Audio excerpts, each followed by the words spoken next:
Growing up in America, Eddie lived the American dream. He achieved it all before the age of 30. Money, cars, women. But beneath the surface, something didn't feel right. After achieving everything he ever desired, Eddie turned his back and walked away from it all and took his life in a whole new direction. Let us take you on his journey.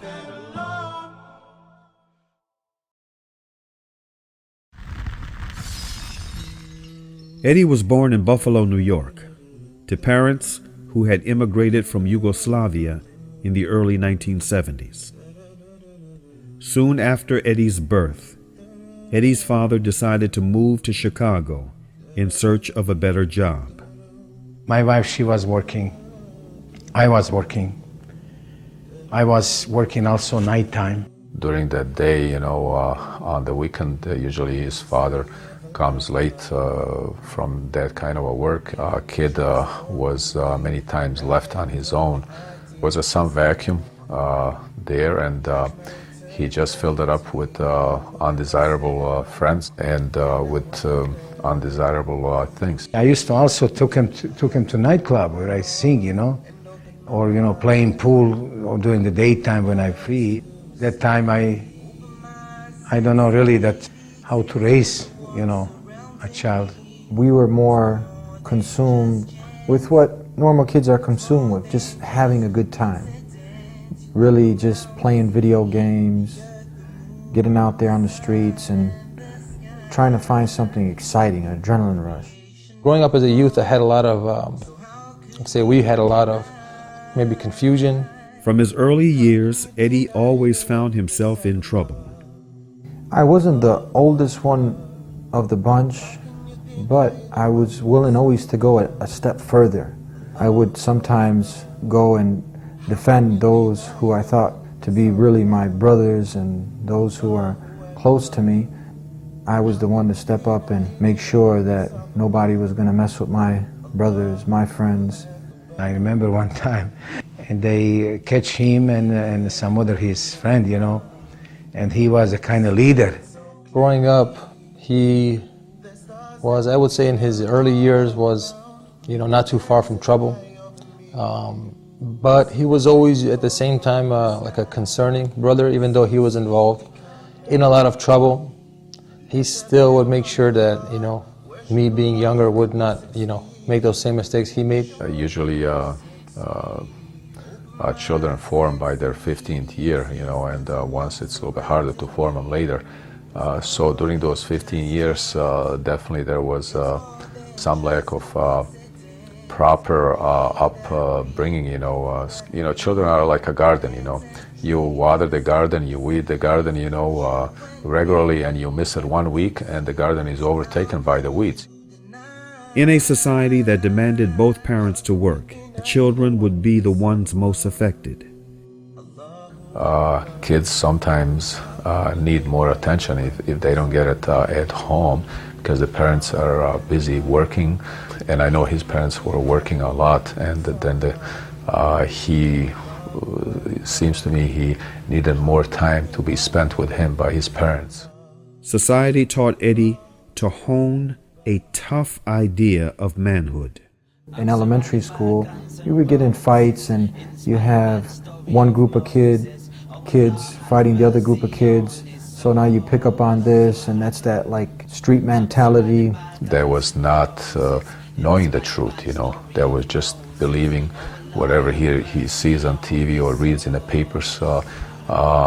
It was my impression that's how he saw the world, In Chicago, going to high school here, you kind of feel like to prove your strength and to be a ladies' man, to chase women. That's what most youth are talking about, and that's what your level of status is. He started having his problems, disobedience towards parents, gang activity, fights.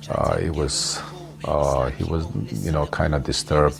Things were going out of the control, One fight here, another fight there, trying to get this person's attention. School really was secondary. It was getting in class just to wait for the bell to ring, looking up at the time. Oh man, this is dragging on. I hope this will end soon so I can go and try to hook up with this person or this crowd, cut class. They are being bombarded by from all sides by things which are immoral, which are not good, which are not right. On the TV, on the internet, on the street, newspapers. There is so much bad things and negativity that children is soaking up all those bad influences from outside. If the parent doesn't take time to neutralize those, the children don't have a way of learning what is good, what is bad. They just take the easy way and pick up whatever is thrown at them. As we learn, birds of a feather flock together. So I was going around along with the bad company. I end up getting what they call violated in. They put you up, basically beat you up for about, a couple minutes, and now afterwards you're in. You've taken the beating, and now you're part of that clique, that organization, that gang, street gang.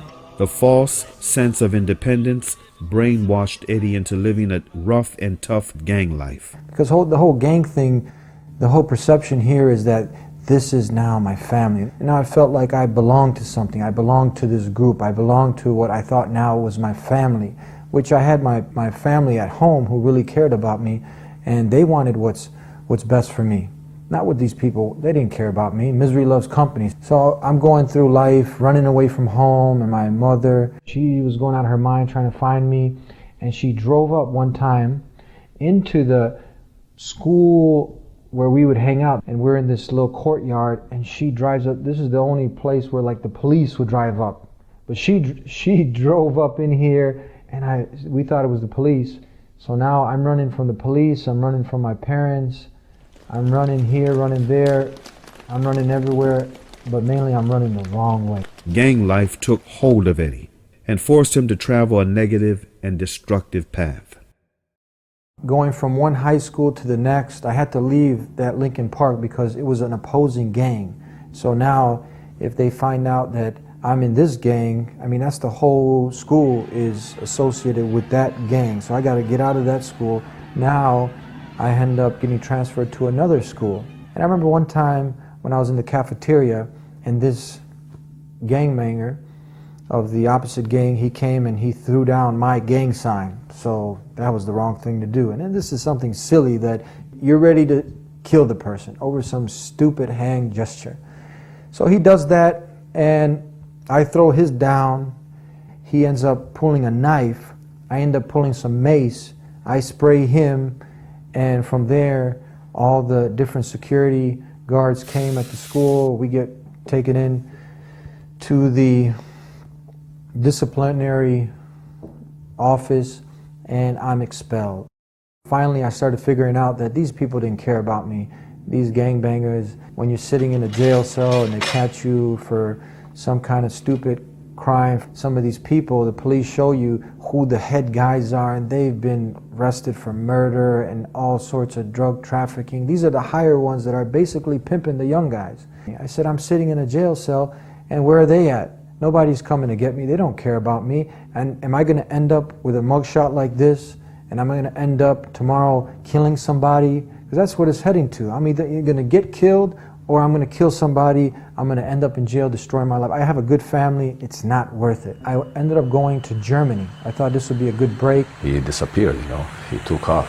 We went to different places in Chicago where we thought he could be to find him, and we couldn't find him that day. My brother-in-law from Germany, I have a sister in Germany, he called us, he says, are you okay? You let Eddie come over here?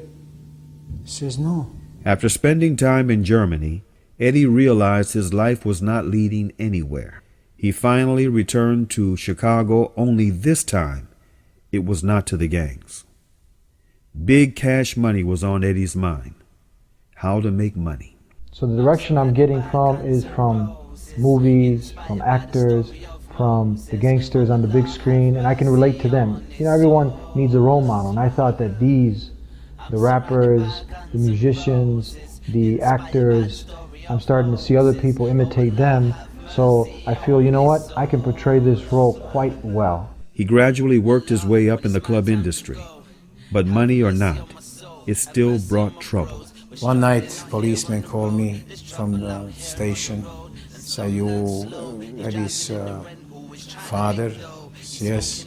Come on, get him from the station. He's locked up. I went over there, and one also individual walking from the station, all of blood, everything. You know, I just went straight to the desk. You know, I was worried for what happened with Eddie. And this officer, he says, "You Eddie's father?" Yes. Did you see this? The person just walked out. That's what your son done to him. Fearing that Eddie would get into deeper trouble or worse, his father convinced Eddie to enlist with him in the U.S. Army as a civil interpreter in war-torn Bosnia. After I had been in Bosnia working with the military for some time, I hooked up with an individual that I inspired to be like. When you watch some of the other Goodfellas and you hear about Al Capone, this individual was the closest resemblance to those people, and I wanted to be the top of that lifestyle. And he took great care of me. He took me into his home, his many homes. He showed me around and said, pick one. And I saw the lifestyle. He had that country. Basically, it was his. And he was someone who you didn't want to cross. And he was respected. And I took to him, and we were very close. Eddie returned to Chicago from Bosnia with a new understanding of the world. And the same way he demanded respect and loyalty, this is something that I demanded. And if I didn't get, then I took. And I put fear in people the same way he was doing.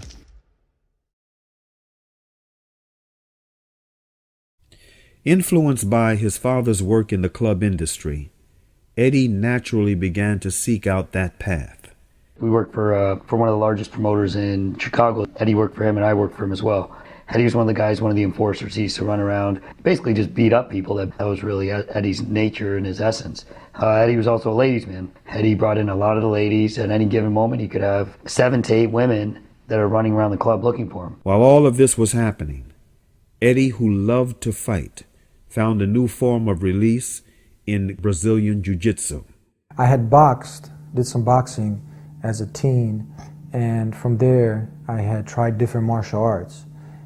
What I really got fascinated with was the rationale and logic that hit me when I saw Gracie Brazilian Jiu-Jitsu, that really when a 130-pound guy around that, he put me, it was called a submission arm lock, and I was so gassed, and I was just about, back then, working out, because it was the mentality, the more you can bench press, the more, you are stronger and physically able to push people around, and along with the boxing and that was a good combination.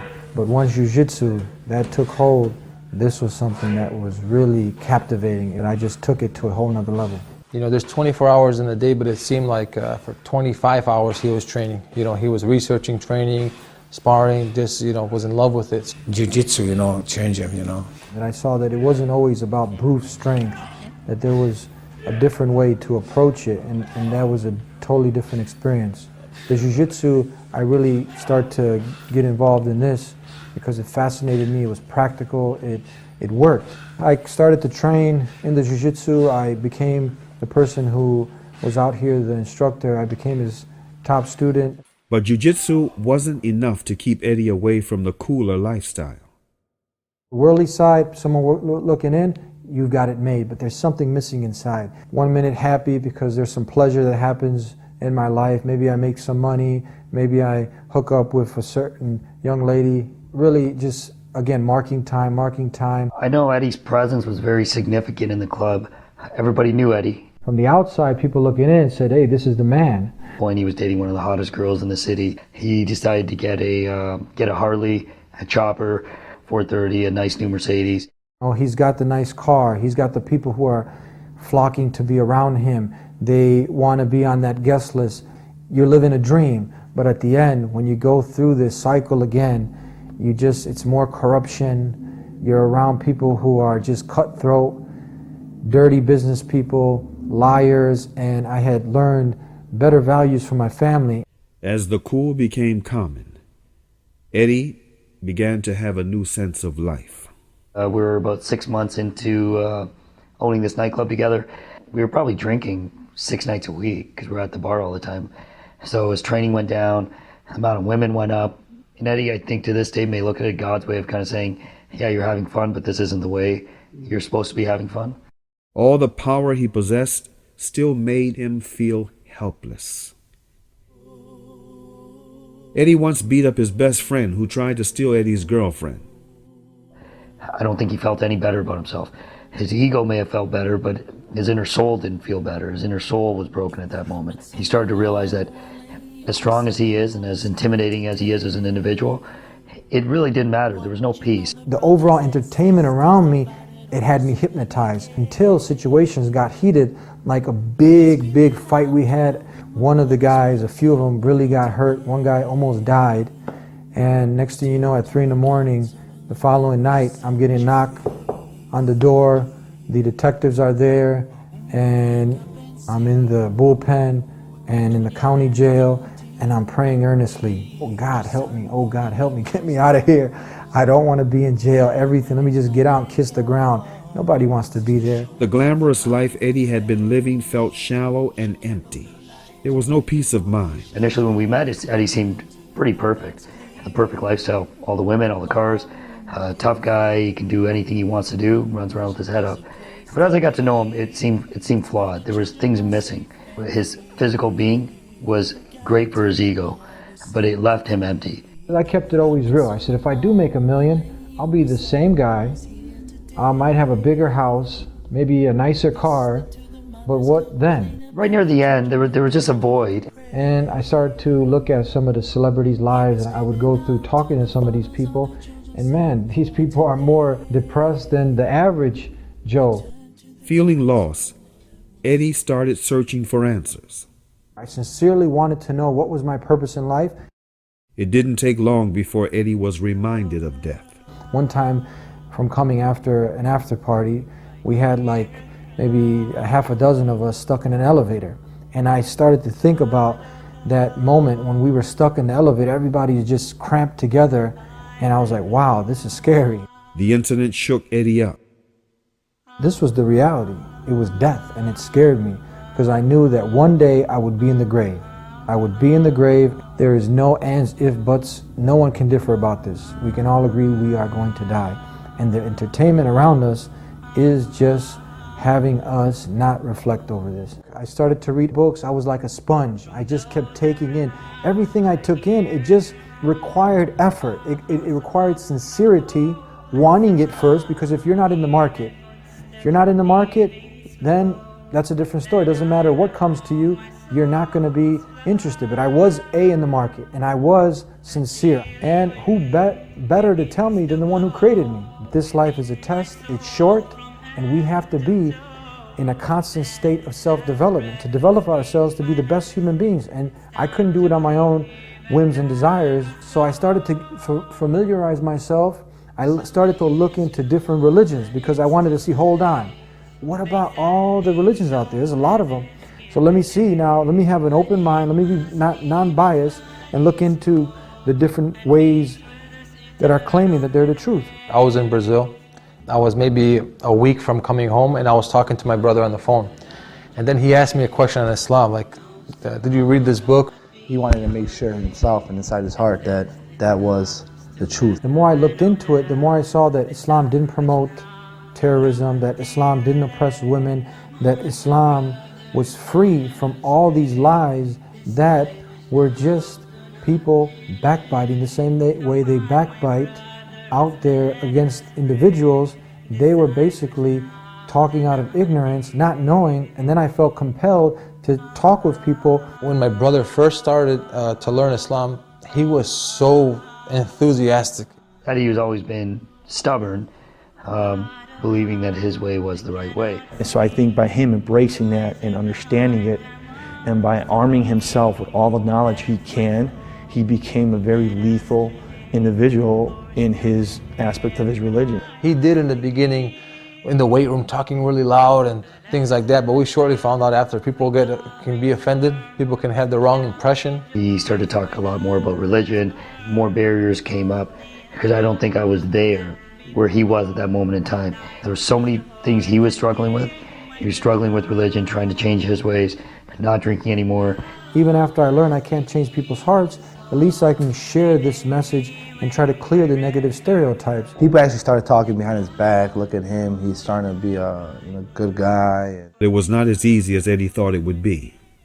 I had been reading more and just really thought that if I just share this with the people that I knew, that they would come to the same realization. They would come to the same conclusion, that I came to, that this is indeed the truth. And the more I shared it with people, it would be funny because I'd get silly arguments. People, just out of ignorance, some people, they really wouldn't even, consider it. It was just thinking as they're listening how I can refute this. And giving all the different proofs that I had found, it really, for the people that I was talking to, it wasn't really moving them whatsoever. It had an impact on me. I was depressed because these people they love to listen to me talk about everything else, but when I started to talk about more serious things, hey guys, look, what's the purpose of life? People were just stubbornly resistant, and I started looking at you like you're, from outer space. And then I opened up the Quran, and in Surah 2, verse 6, as I read from the beginning, this is a book where there is no doubt. I realized that I'm not in control of the hearts of the people. It was the one who is the creator, he's in control of the hearts. It wasn't about forcing people to change. I did my job, I shared what I knew, this new information. Maybe God Almighty will guide them at a different time. Maybe at one point they'll realize and go through some of the things that I went through to get here. Eddie's newly acquired knowledge allowed him to see life in a very different way. Now, the transition didn't happen overnight. It's not like now you find the truth and all of a sudden you're just free from all the different vices that you've had. It was a constant struggle. I gave up drinking right away. I never smoked, but there was other vices that took time for me to get rid of out of my life. When I was in these places, it was funny that I was giving people dawah. I was talking about something, and it was different to be in these places and you see everybody's drunk. Everybody's out of their mind. So he started less and less going to the club. He'll go to his parties but leave, like be there for an hour and leave. Sometimes he wouldn't even show up and just have me and someone else run it. He kind of like wanted to talk to people about Islam, but then he was kind of being a hypocrite because he was in the scene, and I think it forced him more to get out of it. I didn't give up the prayer. I would hide somewhere to make it. If I couldn't make it in the club, I would walk out of the club and I would go and make it in the car. I did not give up that prayer. That was something that I feel it saved me. Eddie had stopped drinking at this point. Me and Eddie used to drink a lot. Eddie used to drink maybe more than me. At that point, Eddie had quit drinking. This over a 2-3 month time period. He was praying 5 times a day. He was doing a lot of reading, a lot of studying on Islam. Giving up the old lifestyle proved to be a real struggle for Eddie, but determined as he was, he quickly adapted to the situation. Eddie was able to initially separate the two. It was like a switch. He was able to come into Butterfield 8, the nightclub we promoted every Saturday, and be a different person. Maybe he would slip, he would have a drink, but then he would leave, and it was like he would shut the switch off. So now he would go and he would listen to a lot of documentaries, he would go read the Quran, he would pray. It was Dr. Jekyll and Mr. Hyde, and he was struggling with that, but the effort was there. There was a conscious effort to make that switch. Once Eddie and myself parted ways and we stopped doing events together, that's where Eddie was able to separate himself completely from the nightlife, the nightclub environment. Eddie felt imprisoned by everything that was surrounding him. I have to get out of this totally. And the more I learned and the more I implemented, the easier it became for me to start to transition, to leave off a lot of the old friends. I almost did get away from Chicago. He needed to get out. So he came down here, visited. I know one night, his last night here in Windsor, he was staying at the casino. I think it was a conscious effort on his part to try to hit rock bottom. He did things that he pushed himself to the to the ethical extremes that he could, to do things that to this day I think played an integral role in helping him evolve into the person he is. And I remember seeing him the next day before he left, and there was that emptiness in his eyes. It was a bigger emptiness that I think I've ever really seen in his eyes. Jiu-Jitsu provided a way out for Eddie. I want to thank God also for Jiu-Jitsu, because Jiu-Jitsu also helped me to spend more time doing something constructive, something that's fun, and it helped me also to channel some of my energy into something positive. And it's a struggle, like life itself is a struggle. To get better, you have to be more disciplined to achieve the different belt levels. You have to stay with it. You cannot give up. Working out, you cannot give up. You see the benefits at the end. The martial arts have a very strong history in etiquette and mannerisms and things that a culture, a way to live that's outside of fighting. You know, like having respect, being humble, things like that. So before we were black belts and before we were practicing Islam, we were like the complete opposite. When you sign up for a membership at a health club or at Jiu-Jitsu or anywhere, there needs to be some effort. You get excited and now you say, okay, this is what I need in my life. I need to lose weight. And now you get in there and you sign up, but after 2-3 classes, you're just lazy. I mean, you just don't want to continue forward, and now you only hinder yourself. Now you're not going to accomplish that great feeling of feeling good, looking good, being healthy. It's going to require some work. It's the same thing here. It's the same thing with this way of life that the Creator has laid down for all of us to live. It's a way to develop yourself to be a better human being. So you're going to have to sacrifice. You're going to have to be disciplined. There's some things that you might have to give up. But if you are sincere and you earnestly want it, you're going to see that these things weren't even good for me in the first place. I was talking about, like, these are material things. But if you look a little further out the box, you see this universe and everything in it. That design indicates a designer. We don't like that. We can understand that, but when people, they go and they direct what's supposed to be directed to the Creator, they direct it to someone else. You give me $100? Instead of saying thank you, I say thank you to someone else.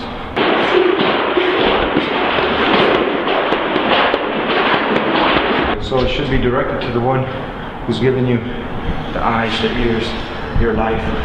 Will give you that one Creator, not to his messengers, saints, idols, icons, to him.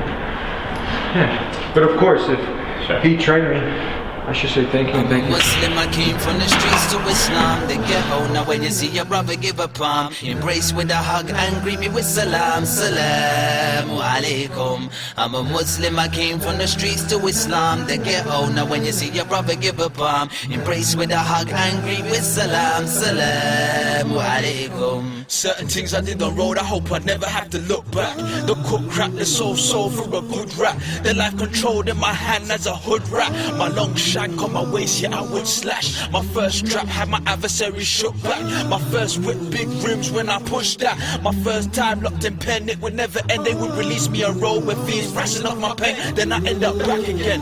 What's the point, fam? Piece of my life for hitting shoots with a few grams. Piece of my life for moving food to policeman. Piece of my life for pulling moves on the street plan. Back in the meat van, shackled is deep, fam. And the roads are in the prison, how can he stand? I found a Islam like an African digging for diamonds. Show my inner jail, took shahada while I'm riding. I should do a la ilaha illallah, I'm finding. Back to my cell, contemplating where my life's been. Wow, it's deep, brother.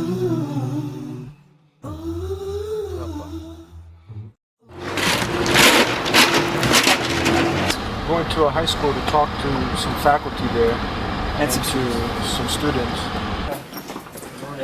I'm still waiting for a gift DVD from him. Everyone is saying no.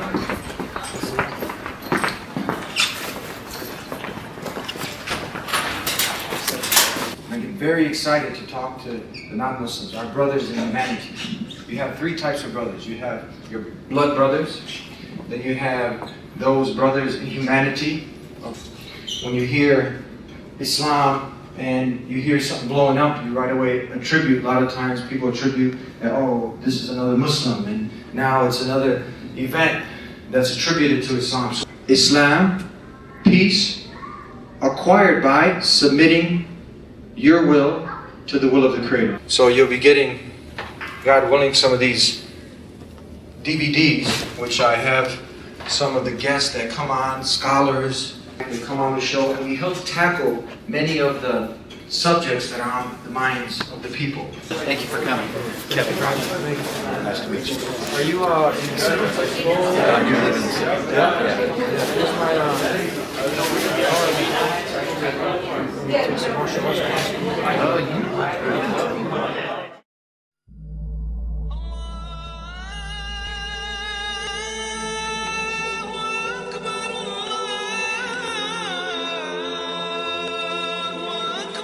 Bismillah, alhamdulillah, assalamu alaikum, peace be unto you. Welcome to the DEEN Show, which is a way of life we try to put out there for everyone to see, helping you understand Islam and Muslims. When he started the DEEN Show, it was just an idea. I was on my way, I was about to do the 5th pillar of Islam. I believe he was going to Hajj at the time with my good friend.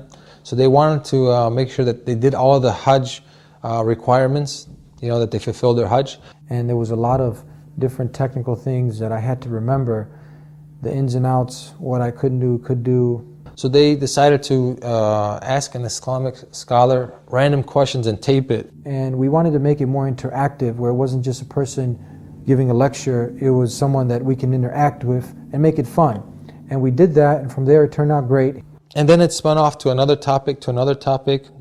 It actually began with a regular, cheap camera, maybe $400 or $500 camera, and there was one angle, and we'll kind of zoom in. The camera, the tripod would shake, or we will have it in our hands, and I was trying to record, and too much wiggling. And Eddie's concept was he wanted to start a show on Islam and spread it to the non-Muslims. He just fully wanted to have other people experience what he's going through. He did kind of was like, well, why are we doing this? No one's going to take you serious. But Eddie wasn't going to take no for an answer. I said with Eddie, once you start something, he goes 100%. So he wanted to do it, so what he did, he didn't want to talk. He took a camera, didn't matter what camera it was, and started recording. Because he knows if you don't start, you're never going to get nowhere. You know, you have to start somewhere. It wasn't always that easy. I had to be out there struggling like anybody in any field that they want to grow. I had to be out there putting the work. I had to approach people. People didn't know who I was, and I had to be out there and trying to convince people to be on the show. When he first started off, when no one didn't know who he was trying to get in contact with some of the bigger sheikhs, and they didn't want to. He was frustrated that some of them didn't want to talk because they weren't sure where the video was going to go. I had to fly myself to different places to try to get people. I had to, if I met someone who I was going to bring on, I have to pay for them to come out. And it took a lot of work. You know, since 2006 we started, and now we're on the local cable station in Chicago. We're also on another station that reaches Canada and the US, and working to have it in UK on some satellite stations there.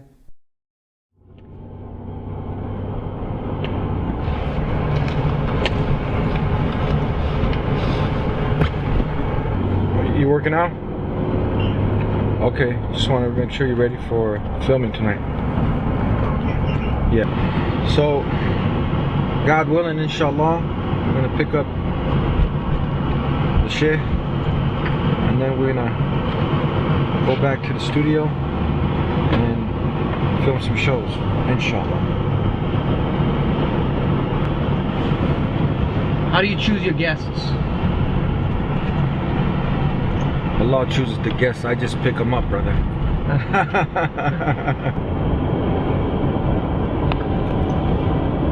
You have a lot of people that are just angry. They haven't figured out why they're here in life, nor are they seeking the truth. So they're just bitter. We're not trying to get involved with all the drama. We're trying to live a nice, peaceful life.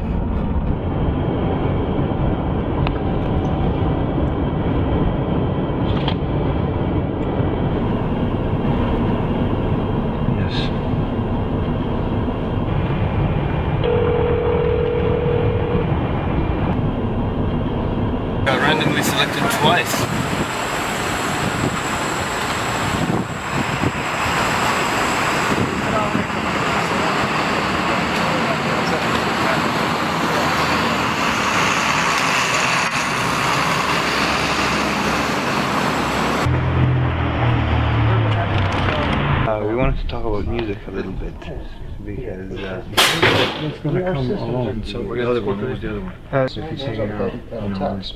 Everyone needs to respond.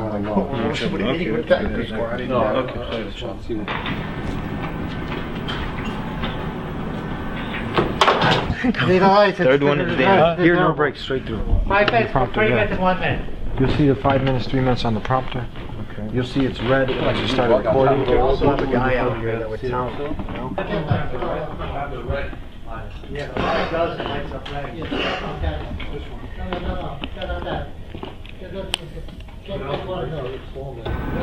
Are you wrapping up, Bill? Did you get the chance to watch the show, brother? Yeah! Did it make sense? Huh? Did it make sense? Yeah. All right. You're all wrapped up. You get chicken. You're all wrapped up. All wrapped up? Yeah. The website we mentioned to go see some more of the shows that we did. Your show is very, very educational. That's why I watch it. Yeah. All right, you guys ready? All right, okay. All right, and I like your setting too. Oh, thank you. You improve a lot, you know. Oh, yeah, thank you. Yeah. You use a lot. Thank you. Take care of yourself. Please, all right. Okay, Assalamu alaikum. Yeah.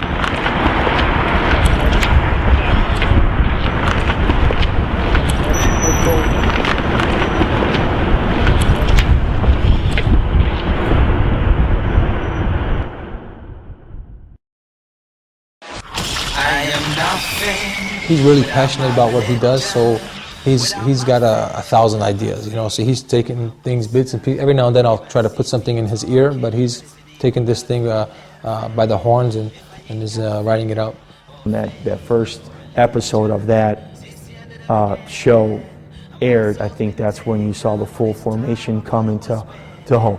This guy's changed. What's going on here? The Dean Show, combined with his passion for jiu-jitsu, has made Eddie achieve goals he never thought possible. Eddie's purpose with the Dean Show was to enlighten people who might be in a similar condition as he was in the past.